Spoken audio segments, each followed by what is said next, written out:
በትግራይ ክልል የከተማ ልማት ስራውም አልቆመም። 24 አዳዲስ የፕሮጀክት ዲዛይን ስራዎች ተከናውነዋል። 18 የጥገና ፕሮጀክቶች ጥናት ተጠናቋል። በጦርነት ምክንያት ተቋርጠው የነበሩ 12 ፕሮጀክቶችን ዳግም ለማስቀጠል የሚያስችል ጥናት ተደርጓል። ምን ብቻ በአራት ከተሞች በራስ አቅም የተዘጋጀውን ፕላን በከተማ ምክር ቤቶች ጸድቋል። በተጨማሪም 13 የሚሆኑ የተቀናጀ ከተማና የከተማ ከገጠር እንዲሁም ከተማ ከከተማ ትስስር ጥናቶች ተጀምረዋል። በከተማ ምግብ ዋስትና በአጠቃላይ 72655 ዜጋዎች በስራና በቀጥታ ድጋፍ የመርሃ ግብሩ ተጠቃሚ ለመሆን ችለዋል። ለዚህም 313 ሚሊዮን ብር በላይ ክፍያ ተፈጽሟል። በግማሽ ዓመቱ 4.7 ቢሊዮን ብር በማዘጋጃ ቤታዊ አገልግሎት ገቢ መሰብሰብ ተችሏል።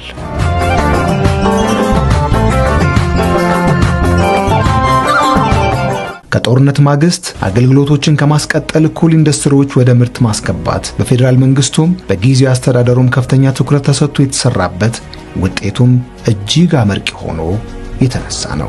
ነባር ማኑፋክቸሪንግ ኢንዱስትሪዎችን ወደ ሥራ በመመለስና በማጠናከር ረገድ ከፍተኛ ውጤት ተመስግቧል። 100% የተሳካ ነበረ። 1376 አነስተኛ፣ 203 መካከለኛና 13 ግዙፍ በድምሩ 1592 ማኑፋክቸሪንግ ኢንዱስትሪዎች እንዲጠናከሩ ተደርጓል። ስራው ነባሮቹን በማጠናከር አልቆመም፣ አዳዲስ ኢንዱስትሪዎችንም ፈጥሯል። ሪፖርቱ እንደሚያመለክተው 325 አዳዲስ ማኑፋክቸሪንግ ኢንዱስትሪዎችን ለመፍጠር ታቅዶ 131 የሚሆኑት ተቋቁመዋል። በተለይ በግዙፍ ማኑፋክቸሪንግ ዘርፍ 3 ለማቋቋም ታቅዶ 4 ተቋቁመዋል።